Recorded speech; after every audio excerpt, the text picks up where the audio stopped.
점수에 신경을 쓰면 안 돼요. 그렇죠? 네. 모의고사는 모의고사일 뿐이고, 그렇죠? 실전에 이 문제가 그대로 나온다는 보장도 없고, 그대로 나오면 고마운 기고, 그렇죠? 그리 생각하는 거예요. 그렇죠? 근데 이 문제가 그대로 나오는 경우는 100% 없습니다. 없는데 이 문제의 지문들이 5개씩 있잖아요.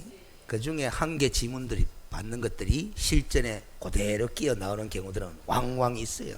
그렇죠? 그래서 우리가 문제풀이를 하면서도 우리가 자꾸 기억할 거 기억해 나가고, 그렇죠?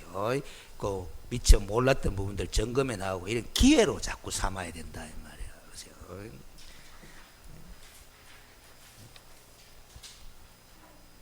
그리고 이게 이 민법 같은 것도 좀 작용하지만 민법을 제외한 나머지 2차에 특히 이 부동산 공법이라는 과목하고, 그렇죠? 1차의 이 개론이라는 과목은 이 마인드가 상당히 중요합니다. 마인드. 자꾸 그쪽 분야를 파고 들어가 공부하다가 보면은, 외우다가 보면은, 또 이해하다 보면은 내 마인드가 그 과목에 적합하게 바뀌어. 그러다 보면 정확하게 외우지 못한 것더라도, 또 보지 못했던 내용이 나오더라도 감으로, 마인드로 탁 찍으면 맞을 가능성이 높아지는 거다. 그것도 실력이야.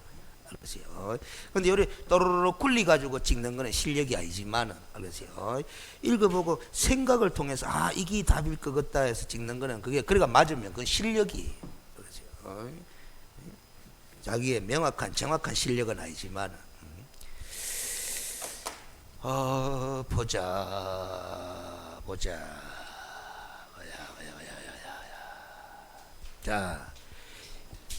자, 지금 봐봐요. 자, 1번 문제 봅니다. 1번을 틀린 사람은 오늘 오전 공부 헛공부한 거다 이 말이지. 그러세요. 거래신고 등에 관한 법령상 거래계약의 신고 대상이 아닌 것은, 근데 지금 화면에 보다시피 이것들이 다 실거래가 신고 대상인 계약들이잖아요. 오전에 했죠. 여기에 공장재단의 매매 계약이 있어요, 없어요? 없다라는 거야. 그 실거래가 신고 대상이 아니다라는 거야. 특히 요 한 봐봐요. 요거 합니다. 요걸 학습 포인트로 삼아가 답을 그렇게 만든 거다. 중개 대상물에 속하는 임목, 광업재단, 공장재단의 매매 계약은 중개할 수는 있어. 개업 공인중개사가 공인중개사 앞에 중개할 수 있는 계약이잖아요. 그렇죠? 그렇지만 이걸 중개가 매매 계약이 이루어졌다 하더라도 신고 대상인 계약이다 아니다? 아니다라는 거야. 알겠어요? 우리가 부동산 등의 매매 계약이 실거래가 신고 대상이고, 그 부동산 등이라 하면 임목, 광업재단, 공장재단이 들어간다 안 들어간다? 안 들어가는 거잖아. 알겠어요? 그래서 결론적으로 봐봐요. 중개 대상물이나 중개 대상 권리의 범위와 실거래가 신고 대상이 되는 범위는 같다 다르다? 다르다 하는, 이걸 학습 포인트 삼아서 만든 문제다라는 소리예요. 알겠습니까? 자, 그 다음, 그래서 2번, 3번, 4번, 5번은 다 여기에 실거래가 신고 대상인 계약들이야. 근데 거기에 도시개발법 하는 법 이름이 있고, 건축물의 분야에 관한 법률 하는 게 있고, 공공주택특별법 하는 게 있죠? 그렇죠? 자, 그 세 가지 법이 여기잖아요. 요거. 택지개발촉진법, 주택법, 대통령령으로 정하는 법률에 따른 부동산에 대한 공급계약도 실거래가 신고 대상이다. 그래서 이 법뿐만 아니라 요 대통령령으로 정하는 법률도 살펴봐야 한다, 안 살펴봐야 한다? 살펴봐야 한다. 법 이름만은, 그렇죠? 그걸 지금 보고 있는 거야. 도시개발법, 건축물의 분야에 관한 법률, 공공주택특별법에 따른 이런 법률에 따른 공급계약도 다 신고 대상이고, 그 법에 따라서 공급받은 권리의 권리의 매매계약도 신고 대상인 거야. 알겠어요? 그렇죠? 그렇다고 우리가 건축물의 분야에 관한 법률, 공공주택특별법 이런 거 공부하지는 않습니다. 알겠어요? 자, 참고적으로 이런 거야. 예를 들면 왜 이 법 이름이 법적으로는 중요한 의미를 부여할 수 있느냐 하면은, 건축물의 분양에 관한 법률에 따른 건축물의 공급계약 하잖아. 예를 들면 바닥 면적 3,000제곱미터 미만의 이런 건축물의 공급계약은 건축물 분양에 관한 법률에 따른 신고 대상이 아니에요.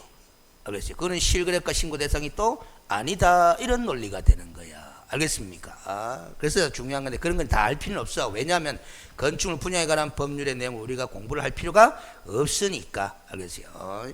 제가 지난번에도 이런 이야기 했잖아요. 여러분들 법조문 읽을 때 이런 거 무시하면 안 되는데 시험에는 이게 크게 작용을 안 하는 게 뭐야 하면 봐봐요. 무슨 법에 따른 뭐 이리 적어 놓는다 이 말이야. 법조문에. 그러면 이거는 이 법에서 가리키는 요것만을 가리키는 거지. 알겠어요? 이 법에 안 적어 놓은 이거는 이게 아니야. 논리가 뭐냐면 지난번에 강의할 때 계약금 등의 반환 채무 이행 보장에 이행 보장에 관해서 공부를 했잖아. 에스크로 제도. 그때 봐봐요. 자, 은행법에 따른 뭐 은행 이런 표현 봤죠? 예치명의자. 그렇죠? 그러면 이 은행에 저축은행 들어간다 안 들어간다? 몰라요. 나도. 알겠어요? 몰라. 알겠어요? 그럼 알고 싶으면 궁금하면 뭘 찾아본다? 은행법을 찾아보는 거야. 그렇다고 우리가 은행법이 시험 공부 범위에 들어가나? 안 들어가니까 안 물어본다 이 말이야. 알겠어요? 저축은행이 이어 들어간지 안 들어간지 절대 안 물어봐. 그렇죠? 근데 실무로 가게 되면은 이 은행에 저축은행이 들어갈지 안 들어갈지 중요한 거 아닙니까? 그때는 이 법을 찾아봐야 된다, 찾아봐야 된다, 찾아봐야 되는 거야. 알겠습니까? 이 법에서 찾아봤더니 저축은행 들어가 있으면 저축은행도 들어가는 거고, 이 법이 안 적혀져 있으면 뭐 안 들어가는 거야. 알겠어요? 참고적으로 제가 확언하건대 한국은행이 안 들어가요. 알겠어요? 은행법에 따른 은행에는 한국은행은 안 들어갑니다. 제가 왜 그걸 아느냐 하면은 은행법도 봤지만은 한국은행은 은행법에 적용을 안 받아요. 은행이지만은 한국은행 설치법 하는 별도의 특별법이 있다 없다? 있습니다. 그 법의 적용을 받습니다. 무슨 소리인지 알겠어요? 그래서 이런 표현들이 실무적으로는 중요한 의미가 있는데도 알겠어요? 우리 시험에서는 뭐다 무시해버리는 거야. 알겠어요? 그래서 제가 법 이름을 외울 필요는 없다 하잖아. 그냥 이런 법들을 한번 눈으로 보고 그 법에 따른 부동산에 대한 공급 계약도 뭐 실거래가 신고 대상이다 이런 논리야. 그 법 이름 갖고 장난친다 안 친다? 안 친다라는 소리예요. 알겠습니까? 그 다음 2번에 거래 신고에 관한 설명으로 틀린 것을 모두 골라라 해놨는데 이 기억에 주택법에 따른 부동산에 대한 공급 계약 요 넣어줘라. 주택법에 따른 부동산에 대한 공급 계약 실거래가 신고 대상 맞죠? 맞죠? 통하여 부동산을 공급받는 자로 선정된 지위 요거 아닙니까?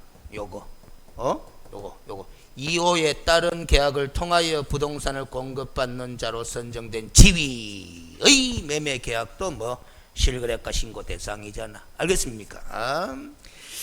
그게 부동산 거래 신고 대상이다. 그래서 1번 기억은 O 이 되는 거라. 알겠어요? 여러분들 봐봐요. 여러분들 저 화성이다. 알겠어요? 뭐 두산 제니스다 뭐 이런 거 있잖아. 아파트. 그렇죠? 500세대, 700세대, 800세대 건축하죠. 하죠?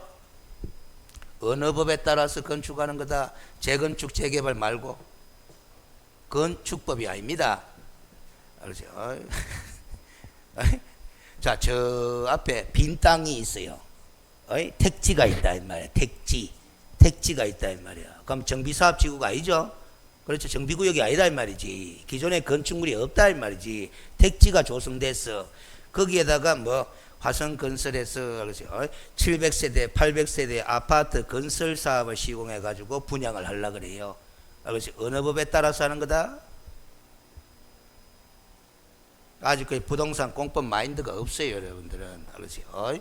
건축법에 따라서 하는 거 아니에요. 만약에 건축법에 따라서 하면 건축 허가를 받아야 되는 거잖아. 건축물이니까. 주택법에 따라서 사업계획 승인을 받습니다. 그렇죠. 제가 알고 있기로는 30세대 이상인가 그래요. 30세대 이상의 주택 건설 사업을 하고자 할 때는 주택법에 따라서 시도지사로부터 사업계획 승인을 받아서 하도록 돼 있고, 그 사업계획 승인을 받은 경우는 건축법에 따른 건축 허가를 받은 것으로 본다 이렇게 돼 있습니다. 알겠습니까? 응? 그럼 그 사업계획 승인을 받아서 건설했잖아. 건설했으면은 화성에서 분양을 한다. 분양을 하는 거다. 선분양을 할 수도 있고 뭐 후분양을 할 수도 있는 거다 이 말이지. 알겠어요? 그래서 그 분양받은 계약 있잖아. 최초 분양받은 계약. 그것도 실거래가 신고 대상이다. 이다. 대상이지만은 그 분양받은 계약을 통하여 부동산을 공급받는 자로서 낸 지위가 바로 무슨 권이라고 한다? 분양권이라고. 그 분양권을 다시 제3자한테 판다 안 판다? 판다. 그게 분양권의 매매 계약이 되는 거야. 그것도 무슨 신고 대상이다? 실거래가 신고 대상이다 라는 소리예요. 알겠습니까? 여러분들 그 실거래가 신고 제도가 시행되기 전으로 가면은 2005년도까지는 알죠? 아파트 분양 받잖아. 그럼 분양 계약서 작성하나 안 하나? 하잖아요. 그것 갖고 여러분들이 공사가 다 완료되잖아. 완료되면 자금까지 다 냈겠지. 그럼 여러분들 앞으로 분양 받은 사람 앞으로 소유권 이전 등기 하나 안 하나? 하나 안 하나? 하잖아. 알겠어요? 내가 분양받고 내가 주인이다 이 말. 안 팔아먹었다 이 말이지. 분양권을. 알겠어요? 여러분 앞으로 소유권 등기 신청하잖아. 실거래가 신고제도가 시행되기 전에 그 분양 계약서 있지. 분양 계약서에다가 뭐 받아야 된다? 거민 받아야 되는 거야. 아까 거민제도. 계약을 원인으로 소유권 등기 신청할 때 분양 계약서에다 거민 받는 거야. 알겠어요? 무슨 소리인지 알죠? 응? 그러면 이제 그때 당시에 또 분양권을 갖다가 또 제3자 때 판다 안 판다? 팔잖아. 알겠어요? 그럼 어디 된 줄 알아요? 에? 분양권 전매 계약서 작성할까 아이가? 맞죠? 맞지? 그러면 전매해가지고 매수한 사람 있잖아. 그 사람이 자기 앞으로 소유권인 등기 신청할 때는 최초의 공급계약서, 분양계약서 있죠. 그거하고 또 전매계약서 있지. 두 계약서에다가 다 뭘 받아야 된다? 거민을 받아서 소유권 등기하는 거예요. 알겠어요? 그런데 실거래가 신고제도가 도입되면서 이제 뭐 해보니까? 실거래가 신고 해보니까 이제 거민 받은 것으로 본다. 그래서 신고 필적 내가 이전 등기하는 거예요. 그렇죠?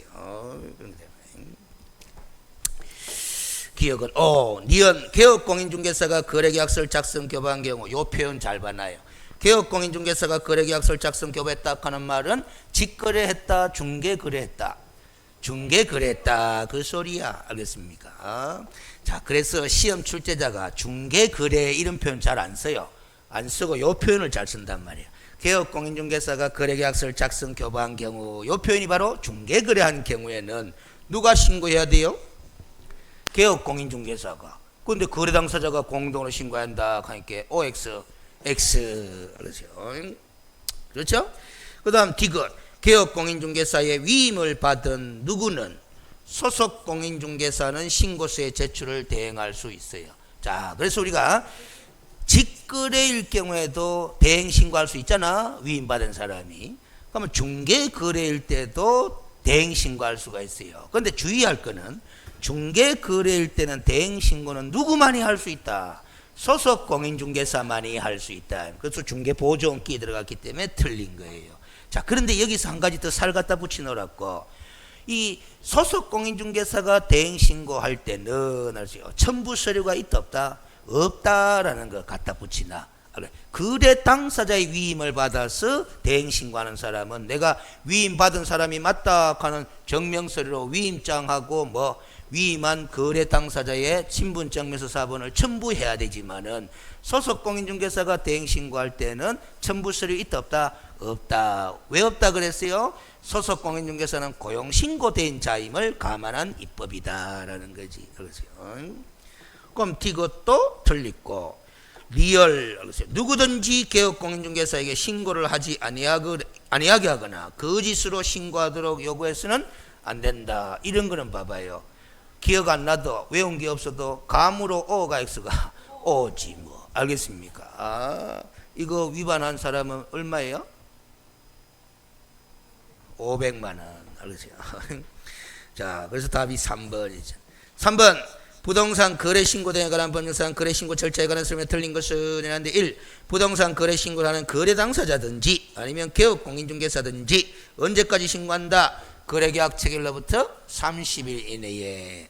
요 지문 아주 기본 지문입니다. 거래계약 체결로부터 30일 이내에 신고해라 하는 거. 자, 2번 일방이 신고를 거부하여 단독으로 신고하는 경우 있을 수 있다 없다? 있다. 그때는 거래계약서 사본과 단독 신고 사유서를 첨부해야 된다. 오늘 아침에 했는 거죠? 그렇죠. 아침에 했는 게 대단하지. 왜 니 혼자 신고하노? 그 이유가 뭐고 정리하는 서류를 첨부하라라는 취지다 이 말이지. 그러세요. 3번 개업공인중개사가 거래 신고를 하는 경우 거래 당사자는 그러세요. 신고서에 서명 또는 날인하지 않아도 된다라는 거지. 알겠습니까? 제가 오늘 오전에 이런 말 했어요. 개업공인중개사가 중개거래를 한 경우에는 개업공인중개사가 신고한다 그랬잖아. 그러면 거래 당사자는 뭐 하나 까딱 안 해도 된다. 선 하나 까딱 안 해도 된다. 그래서 그 서명 또는 날인할 필요 있다 없다? 없다. 자, 근데 주의를 해야 돼요. 자, 그러면 개업공인중개사가 부동산 거래 신고서 작성해가 내겠지. 낼 때고 신고서 안에 보면은 매도인과 매수인이 거래 당사자 아닙니까? 매도인과 매수인의 인적사항은 적어내야 한다, 안 적어낸다? 적어내야 됩니다. 다만 적어놓지만은 매도인과 매수인은 신고 의무가 없기 때문에 서명 또는 날인을 할 필요 있다 없다? 없다라는 거지. 인적사항은 기재해 넣어야 돼. 그렇죠. 그 다음 4번에 개업공인중개사가 부동산 거래 신고를 뭐다? 대행하는 자는 소속공인중개사겠지? 그렇죠? 그때는 개업공인중개사의 위임장과 신분증명서 사본을 함께 제출할 필요 있다 했나 없다 했나? 없다 했잖아 방금. 알았어요. 소속공인중개사가 대행신고하는 경우는 아무 첨부 서류가 없어. 단지 잘 돼요. 요거 정리해야 됩니다. 소속공인중개사가 대행신고할 때 또 자신의 신분증명서는 제시해야 된다. 해야 됩니다. 알겠습니까? 무슨 소리인지 누구든지 본인 신고 의무자가 신고하든 대행 신고를 하든 신고하는 사람은 자신의 신분증명서를 제시해야 돼. 알겠습니까? 그 다음 5번에 매수인이 누구였다? 외국인 등록을 하였거나 국내 거소 신고를 한 경우에는 부동산 거래계약 신고서를 제출할 때 외국인 등록 사실 증명 또는 국내 거소 신고 사실 증명을 신고관청에 외라 함께 제출해라라는 거지. 알겠어요? 외국인일 때는 알겠어요? 외국인은 다 우리 출입국 관리법이라든가 무슨 재외국민 동포에 관한 법률이라든가 이런 법에 따라서 다 뭐 외국인 등록을 하든지 아니면 국내 거소 신고를 하도록 다 돼 있다 안 돼 있다? 돼 있다. 그 사실을 증명하는 서류를 제출해라라는 소리입니다. 됐죠? 근데 제가 갑자기 이 문제를 구성하면서 외국인과 관련해서는 지문을 빼려고 하다가 너무 빼뿌리면 또 여러분들이 점검을 뭐 할까 싶어서 점검용으로 집어넣어 놨어요. 알겠어요? 점검용으로. 실제로 우리 중개사분들이 요 영어 말 되는 사람 있다 없다? 어? 요즘 조금 숫자가 늘어나고 있긴 있습니다만 여러분들 남구청 앞으로 가면은 캠프엘리 그 있죠. 그 주변에 보면은 중개사무소 가보면은 유리창에 전부 다 영어로 뭐 붙여놨다 안 붙여놨다 붙여놨고 일부 사무소 보면 뭐 영어 가능 갖다 붙여놨어. 알겠습니까? 그런 데서 장사하려고 하면 좀 알아놔야지 기본 영어는. 근데 외국인의 부동산 취득 사례가 자꾸 늘어난다라는 점을 감안해가 출제위원들이 외국인과 관련된 내용을 지문으로 섞어 넣을 가능성이 옛날에보다는 많이 높아졌다는 점 자꾸 점검해 보는 거예요. 그렇죠? 4번 신고 대상인 부동산 거래계약의 신고에 관한 설명으로 틀린 것은 1. 개업공인중개사가 거래계약서를 작성 교부한 것은 거래 당사자와 개업공인중개사가 공동으로 신고합니까? 개업공인중개사만 신고합니까? 개업공인중개사만. 바로 틀렸잖아. 봐라. 이런 감이잖아. 아까 다 했는 게잖아. 표현만 바뀌었지. 2번 개업공인중개사의 위임을 받아 거래계약 신고서의 제출을 대행하는 자는 소속공인중개사죠. 그 사람도 자신의 신분증명서를 보여줘야 된다. 보여준다. 보여준다. 하여튼 신고하는 사람은 누구든지 자신의 신분증명서 보여줘야 돼. 3번 거래 당사자 중 일반이 누구인 경우? 국가 등인 경우. 누가 신고하는 거다? 국가 등이 신고하는 거다라는 거죠. 그러면 이 국가 등이 단독으로 뭐다? 거래계약 신고서에 서명 또는 날인해가 신고서를 제출하면 되는 거죠. 4번 신고관청은 소속공무원으로 하여금 거래 당사자 또는 개업공인중개사에게 뭐 제출을 요구할 수 있다. 거래 계약서 등 관련 자료의 제출을 요구할 수 있다라는 겁니다. 그러세요. 제출을 요구할 수 있다라는 거지. 그러세요. 어디 있나 보자. 제출을 요구할 수 있다. 그러세요.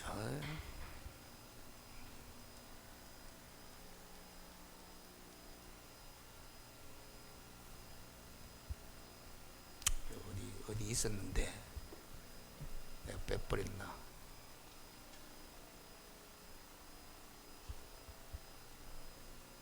잘 봐봐요. 요거 안 봅니다. 요거 안 봅니다. 자꾸 점검해야 돼. 그렇죠. 자꾸 보고 하다 보면은 말은 안 티나와도 그렇죠. 시험장에 가면 힌트를 주잖아. 시험 지문이 뭐다? 힌트잖아. 그럼 딱 기억이 살살 나요. 그렇죠. 그래가 합격하고 난 다음에 뭐 싹 다 날아가 버린다 이 말이에요. 우리 자격증만 따면 돼. 그렇죠. 자, 요 법조문 그대로다 이 말이지. 신고관청은 부동산 거래계약 신고, 거래계약의 해제 등 신고도 있고, 외국인 등의 부동산 취득 보유 신고도 있고, 우리가 다 공부할 주제들이야. 신고받은 내용이 누락되어 있거나 정확하지 않다고 판단되는 경우는 신고인에게 신고 내용을 보완하게 할 수도 있고, 신고한 내용의 사실 여부를 확인하기 위하여, 자, 요것부터 잘 봅니다. 소속 공무원으로 하여금, 자, 거래 당사자 또는 누구에게? 개업공인중개사에게.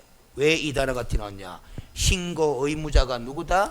직거래일 때는 거래 당사자, 중개 거래일 때는 뭐 개업공인중개사. 그 신고 의무자에게 잘 봐요. 거래계약서 가와봐 할 수 있다 이 말이야. 그리고 넘어가 있노. 그리고 거래대금 지급을 증명할 수 있는 자료 가와봐 할 수 있다 이 말이지. 알겠어요? 요구하는데 필요한 조치를 취할 수 있다. 근데 뭐 때문에 제가 강조하느냐? 요거야, 요거. 요걸 이제 외워야 된다. 거래계약서 가와봐 했는데 안 갖다 주면 얼마? 500만 원 과태료야. 그런데 거래대금 지급을 증명할 수 있는 자료 가와봐 근데 안 갖다 주면 뭐 3천만 원의 과태료다라는 거야. 자, 그런데 이 문장을 보면 요 거래계약서라는 것은 거래대금 지급을 증명할 수 있는 자료가 아니다라는 소리예요. 그러니까 과태료 부과 금액이 다르지. 맞죠? 이 거래계약서는 거래대금 지급을 증명할 수 있는 자료에 속한다 안 속한다? 안 속한다라는 거야. 알겠습니까? 봐봐요. 여러분들 거래계약서까지만 매매계약서 아닙니까? 그 매매계약서에는 거래금액이 3억이면 3억 이렇게 금액만 적혀져 있지. 그 3억의 금액이 실제 지급이 됐는지 안 됐는지 증명된다 안 된다?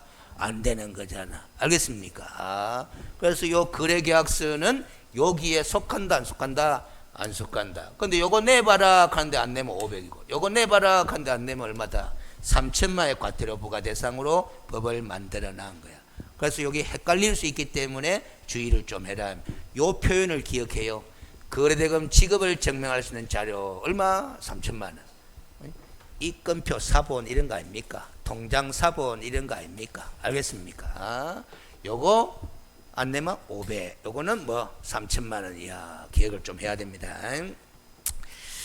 자, 그래서 4번을 위반하면 제출을 요구받고 제출 안 하면 500이다라는 소리예요. 5번 부동산 거래계약의 신고 의무 있는 자가 신고 자체를 안 해. 신고 자체를 안 하면 얼마 이하의 과태료다? 500만 원 과태료다라는 거. 근데 그 관료안에 보면 공동신고를 거부한 자 포함해 놨죠? 공동신고 해야 되는데 신고 안 한 것도 신고 의무를 위반한 거 마찬가지 아이가. 똑같이 500만 원 과태료다라는 거죠. 하나하나씩 익혀 나갑니다. 그 다음에 5번에 이것도 마인드로 맞추는 기다. 마인드로. 알겠습니까? 거래신고 등에 관한 법령상 거래계약의 공통적 신고사항에 해당하지 않는 것은 해놨어. 공통적 신고사항에 해당하지 않는 것은 해놨어. 알겠어요? 공통적 신고사항에 해당하지 않는 것은 해놨어. 공통적 신고사항. 자, 공통적 하는 말을 빼쁘더라도 여러분들 실거래가 신고 제도의 취지 알아요 몰라요?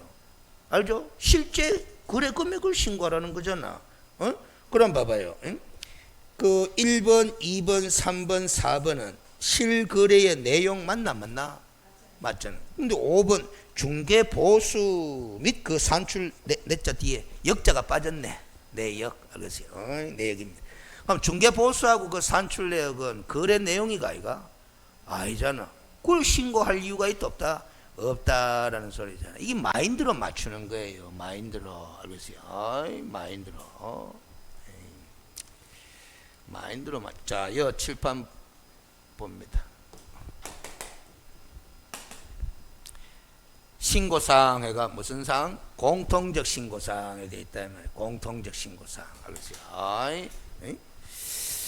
무슨 부동산 등의 매매 계약을 어느 지역에서 얼마에 체결하든지 간에 실거래가 신고 대상인 계약일 때는 무조건 이 사항들은 신고 내용에 들어가야 된다, 안 된다? 들어가야 된다라는 거예요.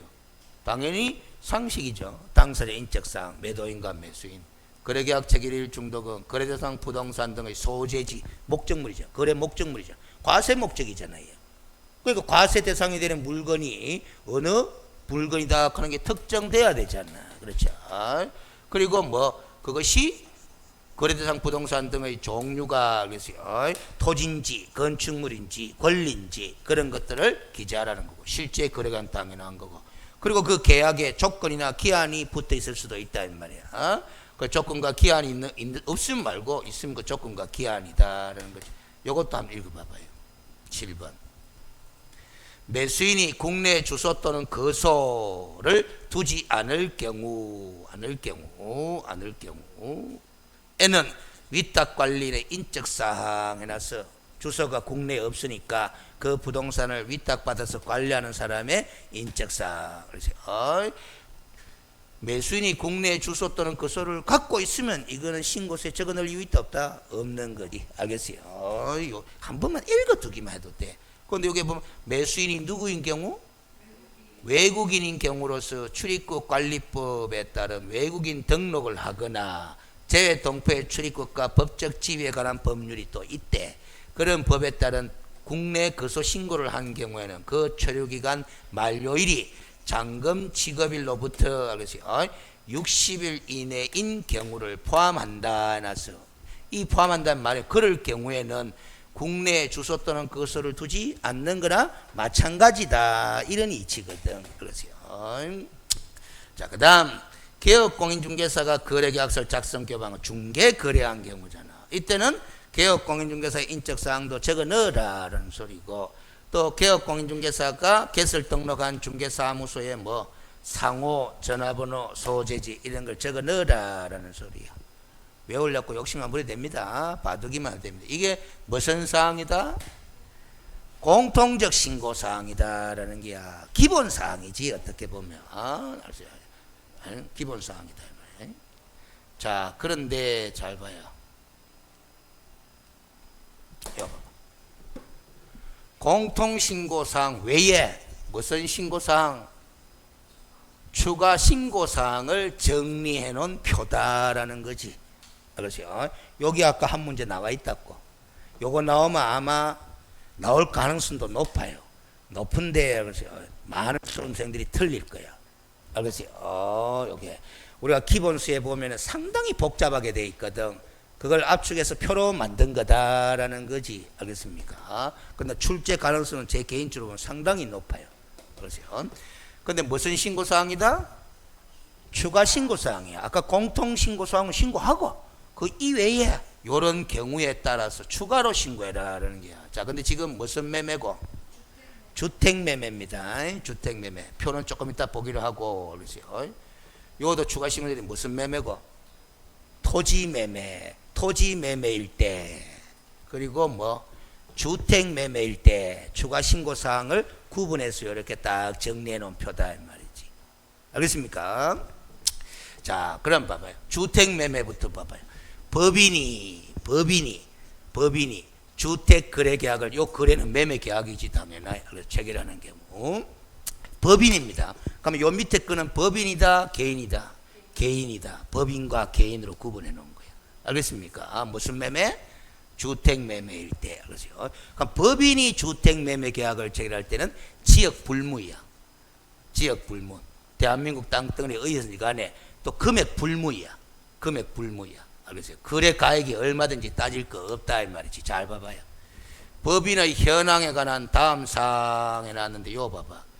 법인과 거래 상대방 간의 관계가 무슨 관계가 있는지 여부, 친족 관계가 있는지 여부에 관한 사항을 신고서에 적어 놓도록 돼 있다라는 거지. 저 친족 관계, 알겠어요? 거래 상대방이. 그렇지? 봐봐요. 매도인이든 매수인이든 어느 한쪽이 법인이야. 그런데 그 거래 상대방이 이 법인과 뭐다? 친족 관계에 있느냐라는 거지. 알겠어요? 의심스러운 거래일 수 있다 없다? 있다. 그걸 확인하기 위해서 추가로 신고하라라는 소리예요. 알겠습니까? 그리고 봐봐요. 여기 주택 취득 목적, 법인이 왜 주택을 사들이노 말이지. 알겠어요? 신고해라라는 거지. 자금 조달은 어떻게 할 것인지 신고해라라는 거야. 그런데 자 봐봐요. 이 자금 조달 계획은 항상 통일하게 기억하면 돼요. 투기 과열 지구일 때는, 투기 과열 지구 내의 주택 매매일 때는, 투기 과열 지구일 때는 무조건 자금 조달 계획을 신고하는데 정빙 서류까지 제출해야 돼. 그러면 투기 과열 지구가 아니면 자금 조달 계획도 신고하긴 하는데 정빙 서류까지 제출할 필요는 있다 없다? 없다라는 게. 하여튼 머릿속에 어느 경우든 투기 과열 지구는 무슨 서류 내라? 정빙 서류 내라. 투기 과열 지구가 아니면 정빙 서류 낼 필요 없다. 이런 기준을 딱 세워야 됩니다. 그 다음 잡아. 개인이야. 개인. 개인이야. 개인 쪽이 출제 가능성이 더 높죠. 자, 개인이야. 개인. 그럼 규제 지역, 비규제 지역과 규제 지역으로 나눈다 이 말이에요. 우리가 규제 지역 하면은 무슨 지역과 무슨 지구가 있다? 조정 대상 지역과 투기 과열 지구. 이걸 다 뭐라고 한다? 규제 지역이라고 한다 이 말이에요. 자, 그다음 비규제 지역. 대한민국에는 비규제 지역이 더 많아요. 비규제 지역에서는 개인이 얼마 6억 이상일 때는 뭘 제출해라? 자금 조달 계획 제출해라. 그리고 뭐 또 제출해라?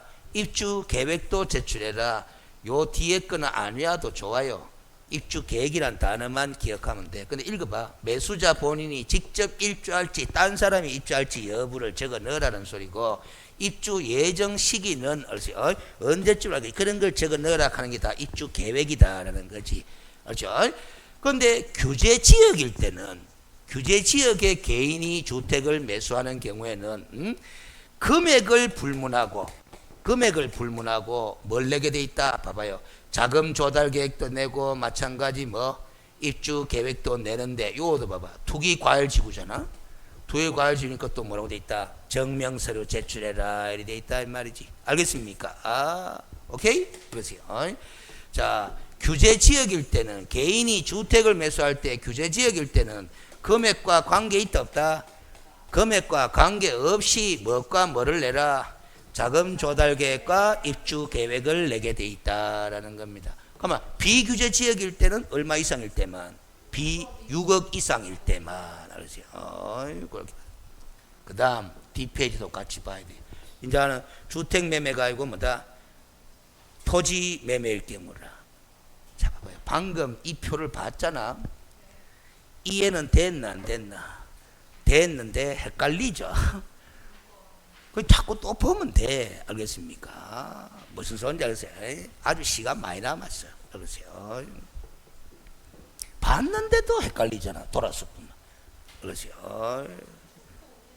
자, 근데 제가 공부를 먼저 많이 해본 경험자로서 이야기 드리면, 이 표잖아요.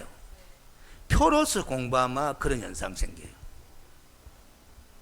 표로서 공부하면 이해가 빨라. 알겠어요? 이해가 빠른데 나중에 표 안 보고 돌아서잖아. 그러면 이게 헷갈려. 알겠어요? 이해는 빠르다 이게 표로 보면은. 알겠어요? 그렇습니다. 그래서 우리가 그 요약집 같은 데 보면 표가 많이 들어가 있잖아. 알겠어요? 그게 좋은 점도 있지만 나쁜 점도 있는 거예요. 알겠어요? 그렇기 때문에. 자, 토지 매매다 이 말이지. 그럼 토지를 매수한다. 그런데 이건 또 뭐로 매수한다? 지분으로 매수한다. 자, 일단 머릿속에 이렇게 틀을 잡는 거예요. 토지 매매의 경우에는 토지 자체를 매매하는 경우하고, 그래서 매수하는 경우하고, 지분으로 매수하는 경우하고 구분되어 있더라라는 거지. 알겠습니까? 자, 토지 자체를 매수하는 경우 수도권과 수도권 외의 지역으로 구분해 놨다. 수도권 등인데 이 지역들은 안 외워도 좋아요. 그냥 수도권 등과 수도권 등 외의 지역 이렇게만 이해하면 돼. 알겠습니까? 그럼 수도권에서는 얼마 이상? 1억 원 이상. 알았어요. 수도권 외의 지역에서는 얼마 이상? 6억 원 이상일 때 뭐 내라?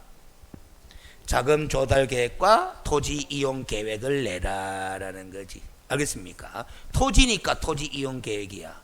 주택일 때는 뭐예요? 입주 계획인 거야. 무슨 소환장이지? 토지니까 무슨 계획? 이용 계획. 나머지는 자금 조달 계획은 똑같은 말이잖아. 알겠어요? 1억 원, 6억 원. 그럼 토지를 지분으로 매수할 때는 수도권은 뭐다? 금액 불문이야. 무조건 이거 내라. 그렇지요. 수도권 외의 지역은 얼마 이상? 6억 원 이상일 때 요거 내라. 이런 식이다 이 말이지. 알겠죠? 또 좀 이해는 되는데 또 들었으면 그래 이해하신대. 알겠죠? 자, 그래서 문제지로 돌아와서 5번 문제의 답은 5번입니다. 일부러 제가 답을 쉽게 처리했어요. 그런데 쉽게 처리하면서 해필이면 중개 보수 및 그 산출 내역을 왜 답으로 만들었느냐. 알겠어요? 자, 설명을 좀 더 합니다. 그게 답이 될 수도, 실제 출제위원도 그걸 답으로 만들 수도 있어요. 그러면 여러분들은 저한테 고맙다 해야 된다 이 말이에요. 그렇죠? 제가 왜 그 중개 보수 및 그 산출 내역을 답으로 만들어 놨느냐 하면은 딴 것도 있는데 잘 들어요. 역사를 거슬러 갑니다. 2005년도에 2006년도부터 실거래가 신고 제도가 도입되는데 그때 실거래가 신고 제도 도입될 때 반대를 누가 많이 했다? 개업 공인중개사, 공인중개사가 아니고 개업 공인중개사분들이 반대를 많이 했어요. 왜 반대를 많이 했다? 그것 때문에 그래요. 알았어요? 어떤 사람들이 이런 말도 해요. 와, 거래는 매도인 매수인 저것들이 했는데 내가 아무리 중개를 해도 세금 내는 사람은 저것들이 내는 거지 내가 세금 내는 것도 아닌데 왜 내보고 신고하라고 하나 이 말이지. 알겠어요? 그럼 내가 신고 업무가 하나 늘어나잖아. 제도가 신설되는 바람에. 그럼 내가 업무 늘어났으니까 중개보수도 올려주나? 그러니까 안 올려준대. 알겠어요? 그러니까 반대를 많이 했다 이런 말을 하는 사람이 있어요. 틀린 말은 아니지. 근데 속사정은 뭐다? 속사정은 겉으로 말은 뭐하고 그 중개사무소에 매출이 다 드러나는 거야. 알겠어요? 대부분의 거래가 직거래가 많아요? 중개거래가 많아요? 중개거래가 많은데 말 그대로 중개거래하면 누가 신고하게 돼 있노? 개업공인중개사가. 그럼 개업공인중개사가 실거래 금액을 저가 신고하면은 그걸 역으로 추적에 들어가면은 중개보수를 얼마 받았다 하는 것이 나온다. 그럼 연간 매출이 싹 다 잡혀버리는 거예요. 그럼 개업공인중개사는 탈세를 뭐 하는 거야. 알겠어요? 그래가 그걸 겉으로 말은 뭐하고 뭐다 끙끙 앓다가 반대만 하는 거예요.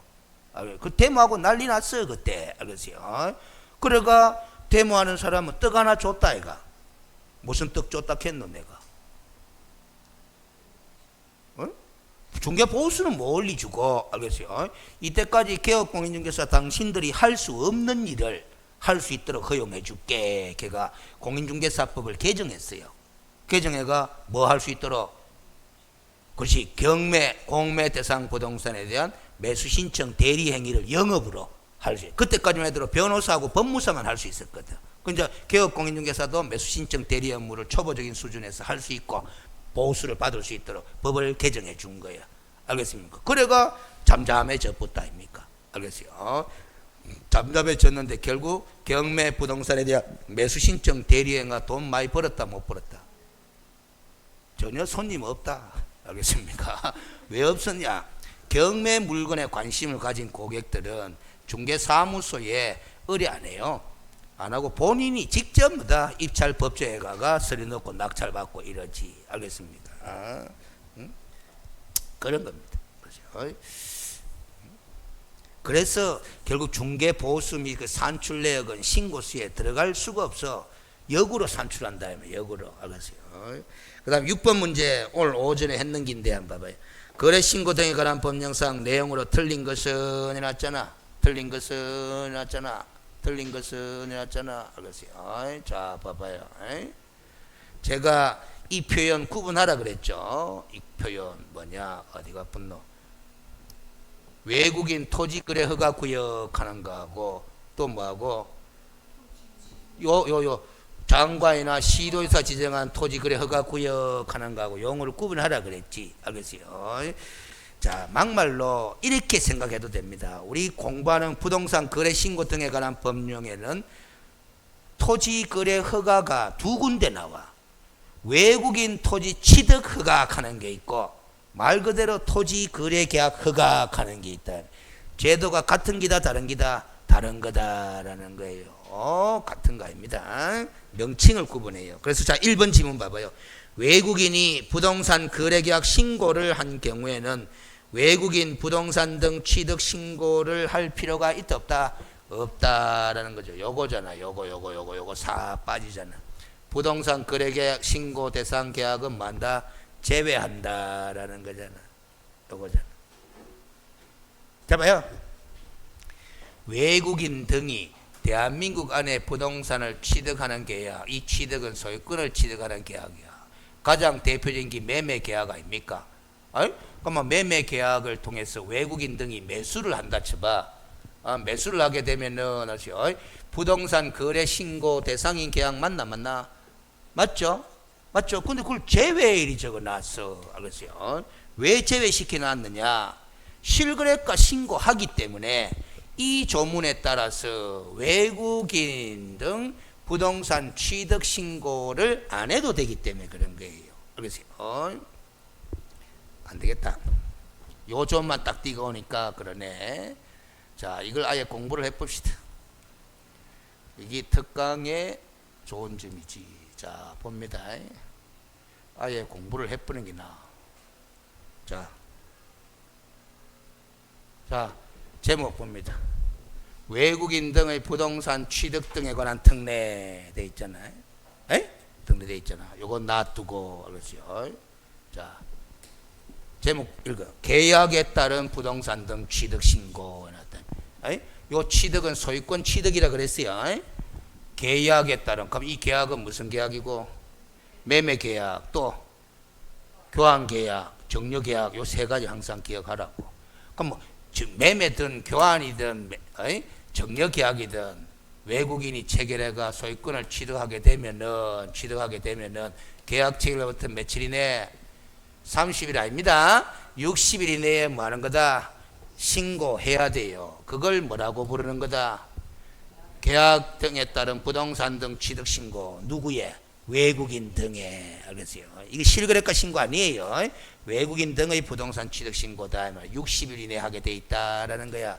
그 신고를 하지 않냐거나 거짓 신고한 자는 얼마? 300만 원의 과태료라. 그런데 봐봐요. 관로 봐봐. 제외해놨잖아. 요거는 부동산 거래 신고 대상인 계약은 매매 계약 아이가. 그렇지? 매매 계약은 요 신고 한다 안 한다? 안 한다라는 소리잖아. 안 하는 이유가 무슨 신고하니까? 부동산 거래 신고하니까, 실거래가 신고하니까. 알겠어요? 그 소리다 이 말이야. 알겠어요? 그래서 자 봐봐요. 매도인과 매수인이 매매 계약을 체결했는데 잘 들어요. 매수인이 해필이면 외국인이야. 그러면 이 외국인인 매수인인 매매 계약은 실거래가 신고 대상이잖아. 실거래가 신고를 함으로써 외국인 부동산 취득 신고는 한다 안 한다? 안 한다라는 거예요. 그러면 이 계약이 만약에 교환 계약이라고 쳐봐. 정려 계약이라고 쳐봐. 실거래가 신고 하나 안 하나? 안 하잖아. 매매 계약이 아니니까. 그런데 뭐 부동산 외국인 부동산 취득 신고는 해야 한다 안 한다? 해야 되는 거예요. 며칠 이내? 60일 이내에 된다 이 말이에요. 알겠습니까? 자, 이왕 하는 김에 잘 봐요. 또 봐봐. 뭐고? 계약 외의 원인에 따른 부동산 소유권 취득 신고. 누구의? 외국인 등의. 원인이 뭐다? 계약 외고. 아까는 계약. 계약 외에 가장 대표적인 게 요거 아닙니까? 상속, 경매, 그 밖에 대통령이 정하는 계약 외의 원인, 그 밖에 대통령령으로 정하는 원인 몰라도 돼. 원인으로 어쨌든 계약 외다 이 말이지. 대한민국 안의 부동산 등을 소유권을 취득한 때는 취득한 날로부터 계약 체결일이 아니지. 계약이 아니니까 취득한 날이라고 돼 있다 이 말이야. 취득한 날. 경매로 취득한 날이 언제예요?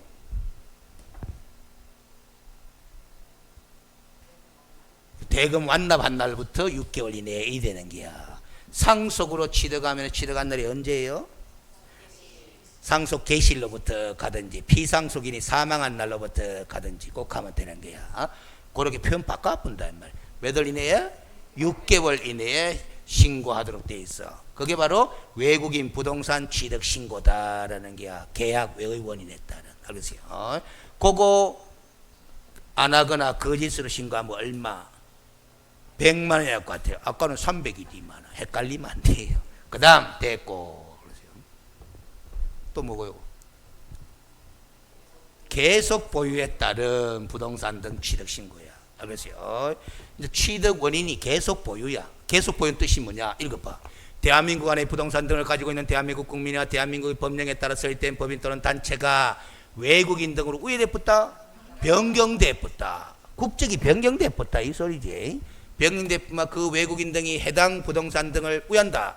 계속 보유하려는 경우에는 외국인 등으로 우회된 날부터 변경된 날부터 몇 월 이내에 6월 이내에 신고해야 돼. 그게 바로 계속 보유에 따른 외국인 등의 부동산 등 취득 신고라는 게. 알겠습니까? 그거 안 하거나 거짓으로 하면 얼마? 또 100만 원 과태료로 되어 있다. 자, 지금 저를 봐요. 응? 우리 외국인의 부동산 등 취득에 관한 특례를 봤잖아. 몇 가지 봤노? 3가지. 그 외국인 등이 부동산 등의 소유권을 취득하는 원인이 몇 가지였다? 3가지. 계약 외, 그 다음 뭐? 계속 보유. 그렇죠? 그러면 계약을 원인으로 취득했을 때는 며칠 이내에 60일 이내에 계약일로부터. 맞죠? 근데 그 계약은, 매매 계약은 외국인 부동산 취득 신고 대상이 아니라 무슨 신고? 실거래가 신고 대상이 돼본다 이 말이지. 그렇죠? 그럼 계약 외의 원인으로 취득할 때는 뭐다? 취득한 날로부터 6개월 이내에 신고. 알겠어요? 그 다음에 계속 보유를 원인으로 외국인 등이 부동산 취득을 했을 때는 마찬가지 뭐다? 변경된 날로부터 6개월 이내에 신고인데 과태료는 300, 100, 100 요리 된다 이 말이지. 알겠어요? 여기 탁 틀이야. 알겠습니까? 됐죠? 한 개 더 공부합니다. 지금은 외국인 등의 부동산 취득 신고제를 공부했어. 허가제가 있다 이 말이지. 알겠어요? 뭐로 돼 있노? 외국인 등의 뭐 토지거래 허가제가 있다라는 거지. 알겠습니까? 무슨 말인지. 요거는 토지거래 허가구역 지정된 땅에 대한 취득을 말하는 게 아니에요. 알겠습니까? 토지거래 허가다. 이건 또 토지에 관해서만 적용되게 돼 있어. 허가니까 사전 허가겠죠. 자, 읽어봅니다. 이런 규정을 앞에서 다 봤어. 신고 규정을 다 봤는데 그 규정이 있음에도 불구하고 외국인 등이 취득하는 토지가 다음 각호의 어느 하나 여기에 해당하는 땅일 때는 토지를 취득하는 계약을 체결하기 전에 신고관청으로부터 토지 취득의 뭐를 받아라? 허가를 받아라. 이걸 이제 외국인 등의 토지 취득 허가 그렇게 이야기를 하면 돼. 알겠습니까? 그럼 외국인 등의 토지 취득 허가를 받아야 되는 경우는 이렇게 지역이 정해져 있다, 안 정해져 있다? 정해져 있다라는 게 여기 중요한 거야. 알겠습니까? 정해져 있다 이 말이지. 그런데 이런 지역이 해필이면 뭐다? 장관이나 시도의사가 별도로 투기적 거래가 의심스럽다 해가지고 토지거래 허가구역으로 지정돼 있다면은 토지거래에 관한 허가를 받거든. 그러면 이 외국인 토지 취득 허가는 받는다 안 받는다? 안 받는다라는 게 이 허가를 받았기 때문에. 알겠습니까? 그래서 외국인 토지 취득 허가 대상 구역이야 요게. 알겠어요? 요 땅이 아니면 이 땅이 아니면 외국인이 이 땅 이외의 땅 있잖아. 토지 취득을 해. 뭐 해가? 아니 요 땅들 말고 이 땅들 이외의 땅을 외국인이 토지를 취득해. 그러면 절차를 왜 밟아야 될까? 이 땅이 아니야. 어? 자, 나 나눠야지. 취득하는데 취득 원인이 계약이면은 알았어요? 계약인지 계약 외의 원인인지 계속 보유인지에 따라서 절차 밟으면 되는 거야. 알겠습니까? 근데 해피는 이 땅이면은 뭐다? 허가를 받아야 되는 거다 이 말이지. 알겠어요? 무슨 소리인지 알겠죠? 근데 이 땅에 대해서 허가를 받았잖아? 그럼 사전 허가니까 만약에 이 토지 취득의 계약이었다면은 매매 계약이었다면 사후에 실거래가 신고는 해야 한다? 해야 된다라는 거예요. 알겠습니까? 이렇게 틀만 잡아줍니다. 그래서 일단은 외국인 부동산 등의 취득에 관한 특례와 관련한 주제에서는 신고하는 경우가 몇 가지? 세 가지. 사전에 허가받는 경우가 외국인 토지 취득 허가. 이렇게 네 가지. 그 딱 틀 잡아 놓는다. 자, 다시 프린트물 옵니다. 자, 6번에 2번 봐봐요. 외국인이 외국인 토지 취득 허가를 받은 경우에는 토지 거래 계약 허가를 받지 않아도 된다라는 거지. 알겠어요? 자, 이겁니다. 요 허가하고는 둘 중에 뭐 아무나 한 개만 받으면 되는 거야. 알겠어요? 이걸 먼저 받았으면 이거 안 해도 되고, 이걸 먼저 받았으면 뭐 이 허가를 안 받아도 되고, 그런 기다 이 말이지. 알겠어요?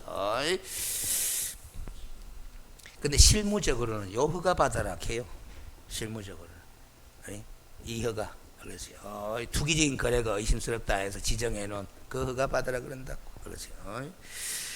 자, 그 다음에 3번에 외국인이 외국인 토지 취득 허가를 받은 경우에도 사후에 부동산 거래 신고는 해야 한다? 해야 된다. 4번 시도의사가 지정한 토지 거래 허가 구역에 대하여 토지 거래 계약 허가를 받은 경우에도 요 허가를 받은 경우에도 사후에 허가 신고를 해야 한다?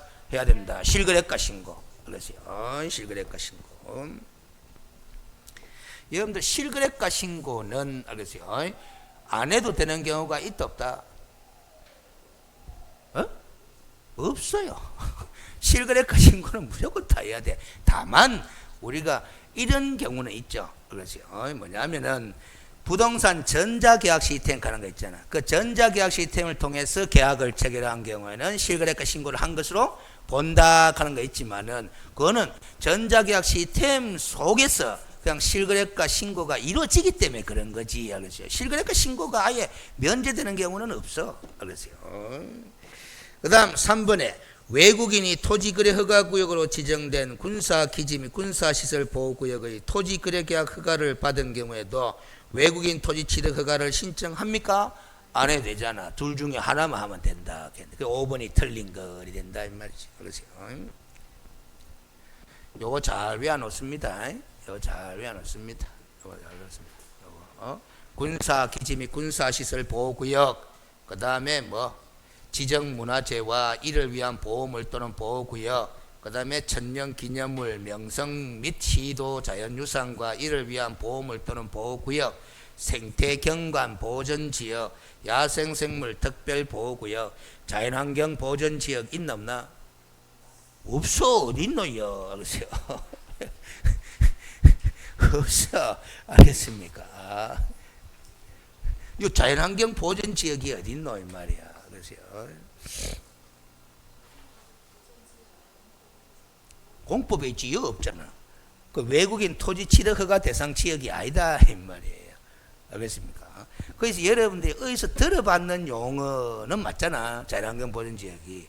그게 어디에서 어떤 의미로 내가 들어봤는지를 알아야 되는 거야. 알겠어요?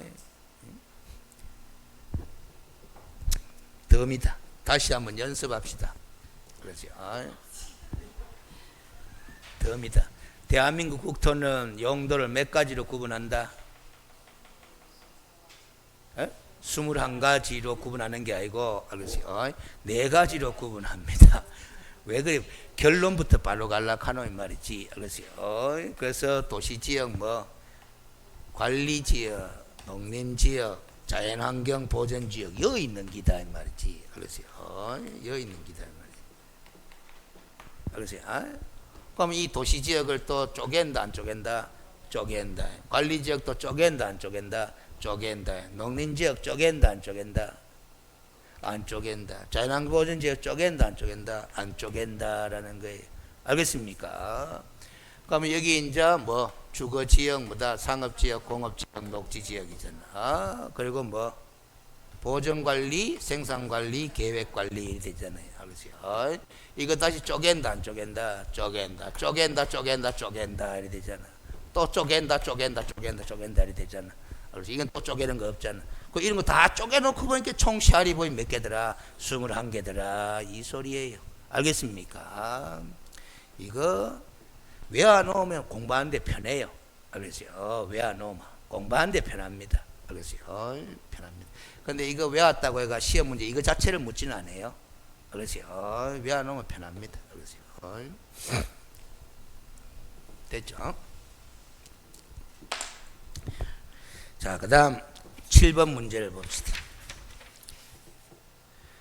주택임대차 계약의 신고에 관한 내용으로 틀린 것은 이라는데 1. 특별시, 특별자치도, 시, 군, 자치구에 뭐 적용된다 해놨습니다. 알겠어요?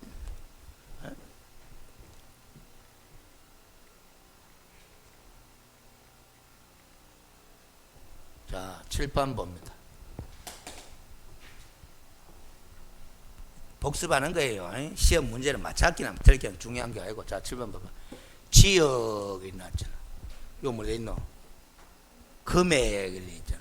그러면 이 주택임대차 계약 신고에 관한 법 규정은 지역과 금액이 모두 충족될 때 신고제가 적용되는 거예요. 알겠습니까? 무슨 소리지? 그래서 제가 1 플러스 2 해놓은 게 1 플러스 2. 1의 요건, 지역적 요건, 이 금액적 요건이 모두 충족될 때만 신고제가 적용되는 거다라는 거지. 시험에 제일 잘 나올 수 있는 부분입니다. 알겠어요? 이거 벌써 실천된 지 한 2, 3년 됐는데 알겠어요? 시험 출제자가 가급적 거론을 안 하고 있어요. 안 하는 이유가 여러분들 뉴스 들어서 알지는 모르겠지만은 주택 임대차 신고를 위반하면 100만 원 이하의 과태료 부과 대상이에요. 알겠어요? 과태료 부과 대상인데 내년 2025년 5월 말까지는 과태료 부과를 유예하고 있습니다. 계도기간이다 이 말이야. 알겠습니까? 그 계도기간인 점을 감안해가 법은 시행되고 있으나 출제위원회 출제를 뭐 미루고 있는 것으로 보여. 알겠습니까? 그러나 계도기간은 계도일 뿐이지. 알겠어요? 과태료를 부과할 수 있는 거다 없는 거다? 있는 거다라는 거지. 무슨 소리인지 알겠죠? 시행되고 있어요 이미. 그래서 똥꼬지 피우는 출제위원이 내고자 한다면 내는 거야. 알겠어요? 시행 안 되고 있는 건 아니니까. 알겠어요? 근데 단지 이제 과태료 부과가 유예되고 있기 때문에 조금 뭐 신고 안 하더라도 과태료 부과 대상도 아닌데 굳이 물어볼 거 있나 하면서 미루고 있는지도 모르지. 알겠어요? 자, 봐봐요. 주택임대차 계약의 신고는 임차가구 현황 등을 고려하여 대통령령으로 정하는 지역에 적용한다. 대통령령으로 정하는 지역이란 자 특별자치시, 특별자치도, 시, 군. 알겠어요? 구를 말한다 해놨어요. 그럼 결국 요거 한번 봐봐. 알겠어요? 도의 무슨 지역을 제외한 군 지역을 제외한 모든 지역이 해당된다는 결론이야. 이것들을 다 따져보니까 도의 무슨 지역을 제외한 군 지역을 제외한 모든 지역에서 적용되는 거다 말이지. 그래서 봉화군에서는 적용한다는다 안 한다. 청송군에 적용한다는다 안 한다라는 거예요. 알겠어요? 그렇죠? 달성군에는 적용한다라는 거지. 그렇지요. 같은 군이 아니다. 그 다음 금액도 요건이 맞아야 돼. 자, 봐봐요.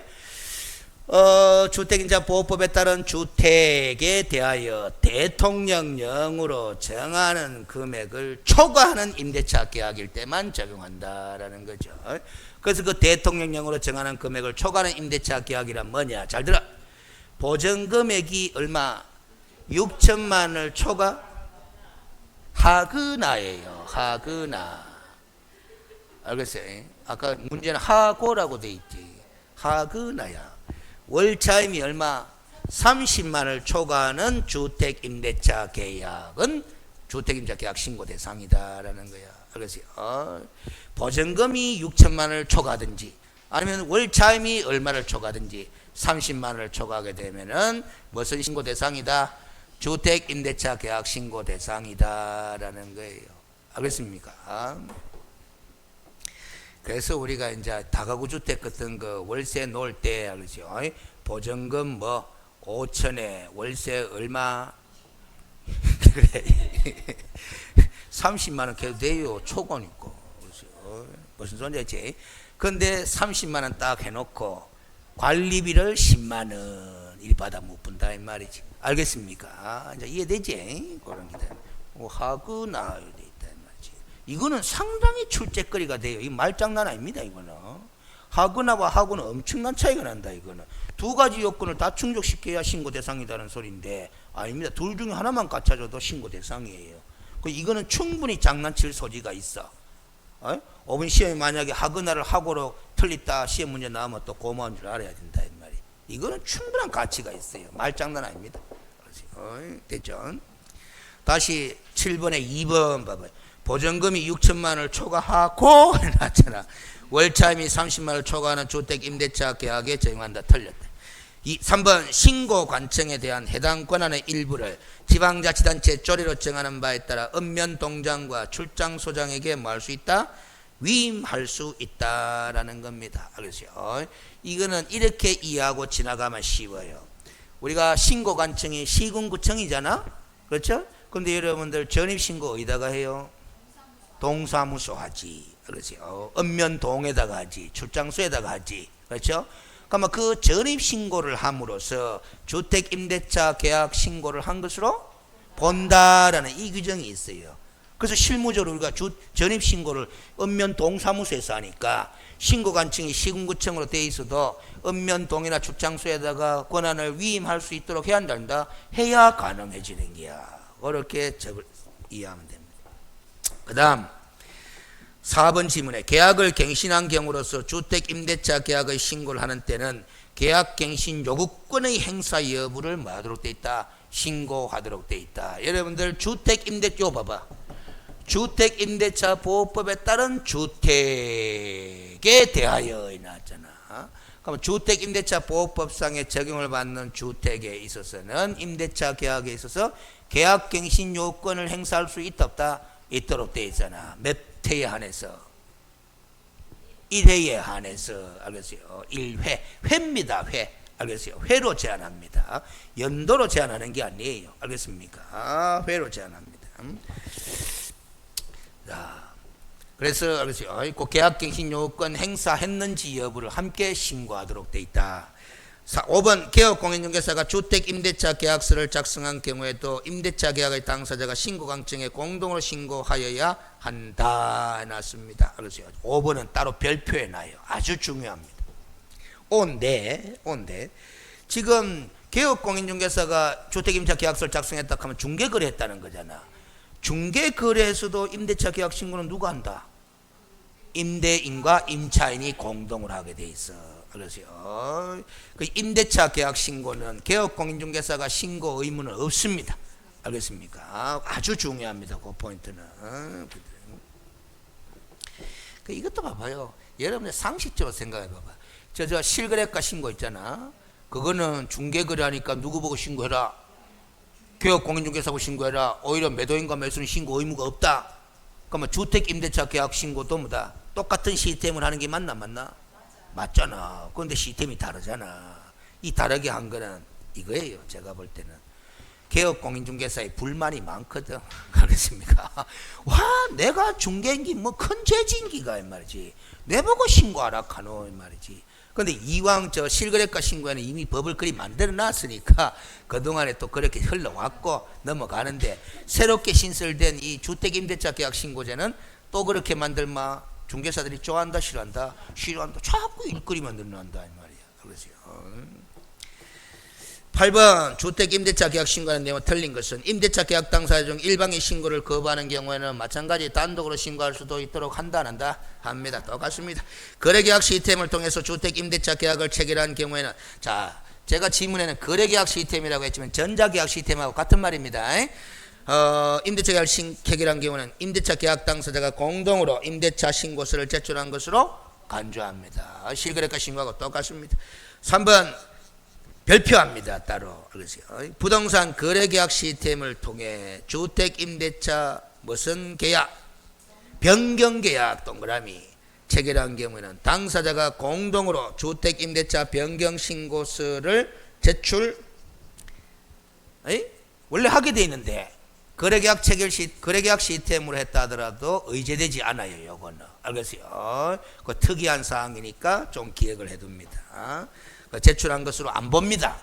그렇죠? 실거래가 신고에서는 보는데 이건 안 봐요. 그렇죠? 그 주의를 좀 해놔야 돼. 변경계약을 체결한 경우에는 변경신고 대상이거든 사실은. 근데 아무리 전자계약 시스템을 통해서 변경계약을 체결했다 하더라도 변경신고서 제출한 것으로 본다 안 본다? 안 봅니다. 그렇죠? 그 다음 5번 임대차 계약서를 제출하면서 신고를 하고 아니다. 4번 임차인이 전입신고를 하면서 주택임대차 계약서를 제출한 때는 임대차 계약 신고를 한 것으로 본다. 아주 중요합니다. 별표 쓰도록 하이거나. 그렇죠? 이게 이 특징이거든. 주택임대차 계약 신고에. 그렇죠? 그래서 우리가 주택임대차 신고가 그렇게 어렵지 않습니다. 아이고 막 임차인은 어차피 전입신고하러 갈 거 아닌가 봐. 갈 때 임대차 계약서를 들고 가 내보면 됩니다. 알겠어요? 그러면 주택임대차 계약 신고를 한 것으로 봐버려요. 그러니까 불편한 게 없어요. 그렇죠? 불편한 게 없어요. 5번에 임대차 계약서를 제출하면서 신고를 하고 접수가 완료되면 주택임대차보호법에 따른 뭐까지 부여된 것으로 본다? 확정일자까지. 이것도 별표 쓰도록 하이. 알겠어요? 그 우리가 전입신고하면서 임대차 계약서를 낼 거 아닙니까? 내면은 그 임대차 계약서의 확정일자까지 뭐다 부여된 것으로 마찬가지 처리해 줘 본다라는 거야. 그렇죠? 일사천리지, 일사천리. 그렇죠? 그리고 또 이 김에 한 가지 이야기합니다. 우리 대한민국에서 임차인 있잖아요. 임차인. 그렇죠? 특히 주택, 상가도 마찬가지지만은 이 임차인이 그렇죠? 보호를 법에 의해서 보호를 받기 위한 가장 중요한 요건이 뭐다?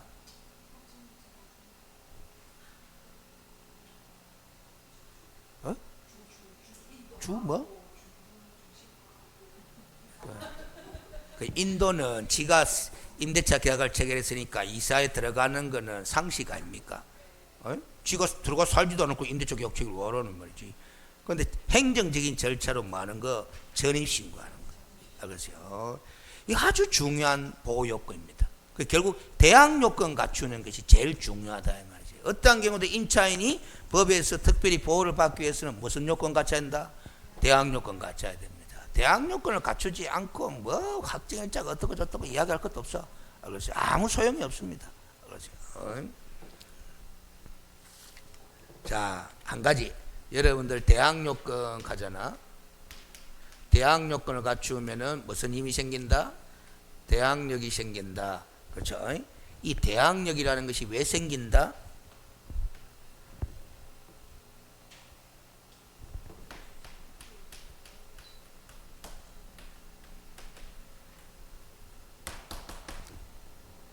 대항력이 생기는 이유는 뭐다? 뭐 때문에? 공시의 효력이다. 공시. 여러분들 등기의 효력하면서 대항력 하는 거 안 배웠나? 그렇죠? 등기가 뭐고 공시 아닙니까? 그렇죠? 대항력이 주어지는 이유는 뭐 했기 때문에? 공시했기 때문에 그런 거다라는 거지. 알겠어요? 공시했기 때문에 그런 거야. 자, 그럼 봐봐요. 이사와 전입신고하는 거 이것도 알겠어요? 공시 기능이 있다 없다? 있다. 이렇게 이해를 해야 되는 거야.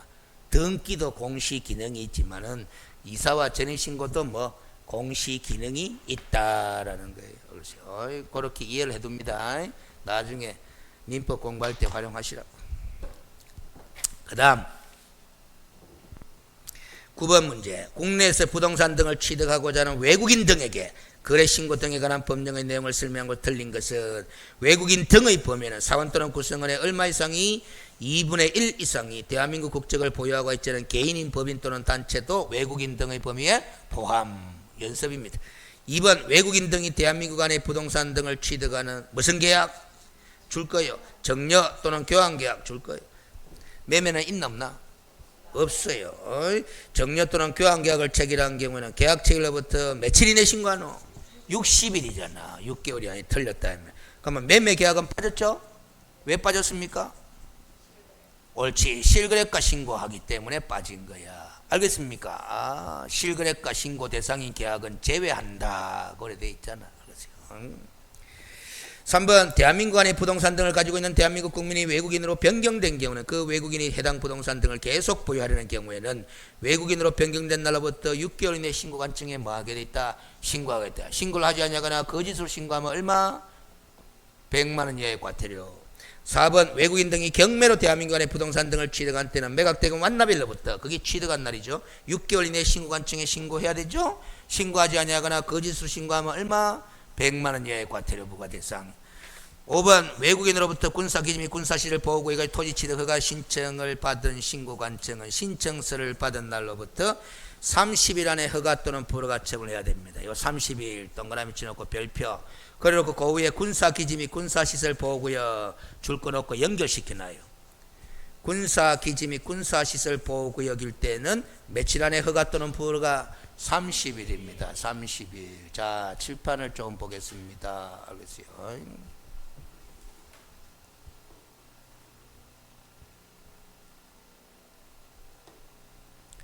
자, 외국인 등의 부동산 등 취득 보유에 관한 신고죠. 자, 토지 거래 허가 관련 절차 해놨어.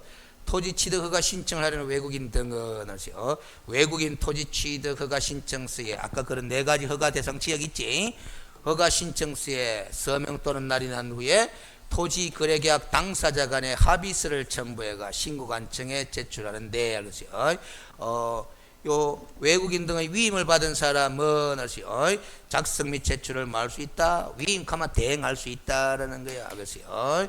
요런 걸 첨부해가 자 봅니다. 토지 취득 허가 신 외국인 토지 취득 허가야. 외국인 토지 취득 허가 신청할 외국인 등은 요까지 다 했지. 요까지 했는 게 똑같은 게 요소부터입니다. 신청을 하려는 사람 또는 신청을 대하는 사람은 자신의 신분 증명서를 제시해야 되는 것은 똑같이 처리하면 되고 하여튼 신고하는 사람은 뭐 외국인 신고든 실거래가 신고든 토지거래 신청이든 관청에 가가 뭐 자기가 신고를 하든 허가 신청하는데 다 신분증명서 내야 되네. 자, 그래서 잘 봐봐. 요거 봐야 됩니다. 신청서를 받은 신고관청은 신청서를 받은 날로부터 다음 각 호의 구분에 따른 기간 안에 허가 또는 불허가 처분을 해야 돼. 그런데 부득이한 사유로 몇 호? 1호에 따른 기간 안에 허가 또는 불허가 처분을 할 수 없는 경우는 30일의 범위 안에서 그 기간을 뭐 할 수 있다? 연장할 수 있다 하는데 요거는 필요 없고 잡아봐요. 1호, 2호야. 법제 구조 제1항 1호 해가 뭐로 있노? 국방 목적에 따른 구역 지역의 경우 며칠? 30일. 그래서 내가 군사기지 및 군사시설 보호구역은 허가 대상 지역 맞지?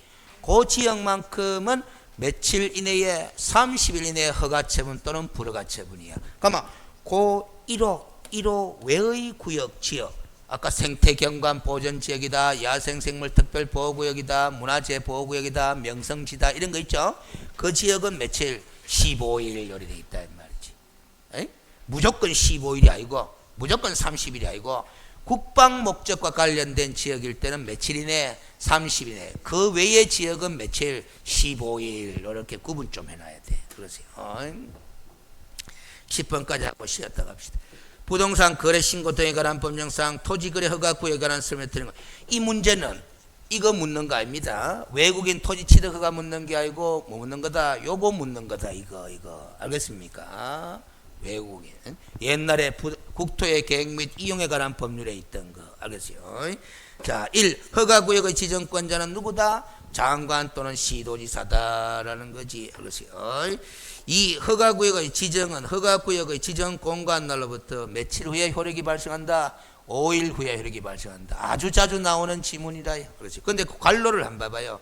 재지정을 하거나 축소를 하거나 해제 지정을 할 때는 제외해놨잖아?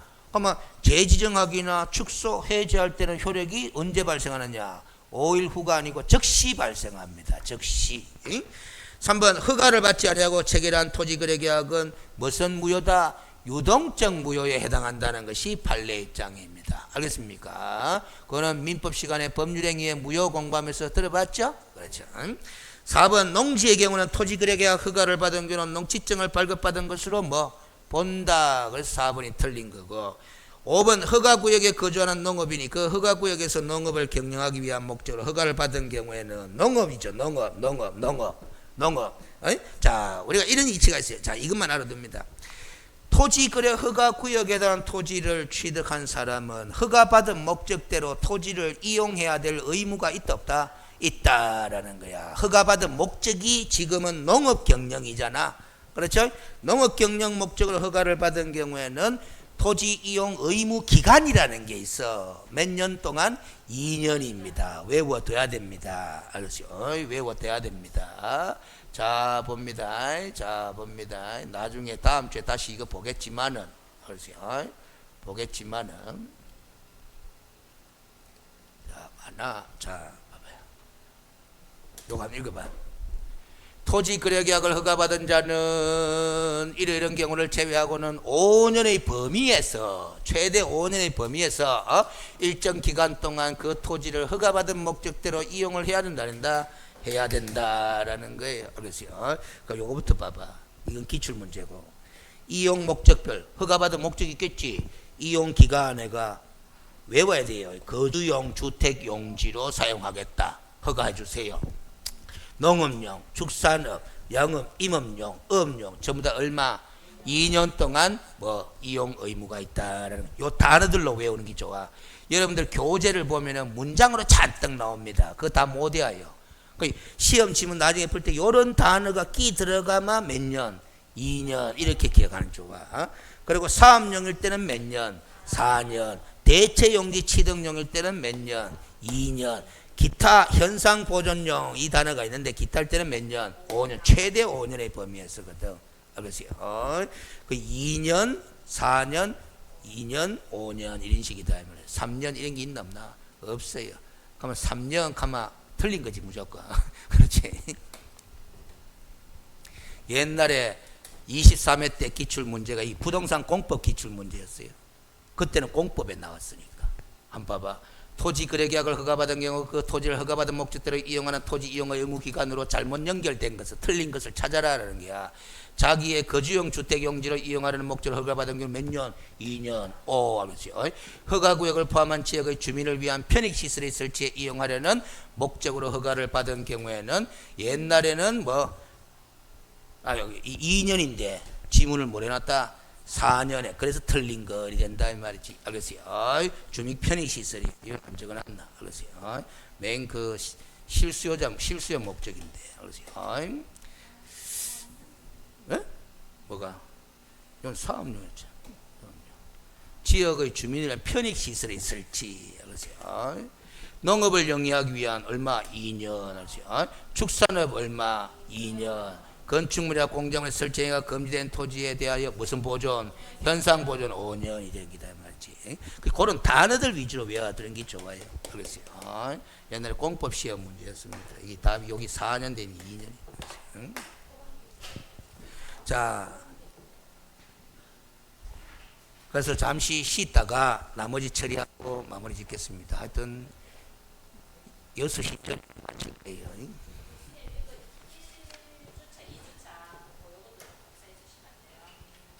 뭔 소리고?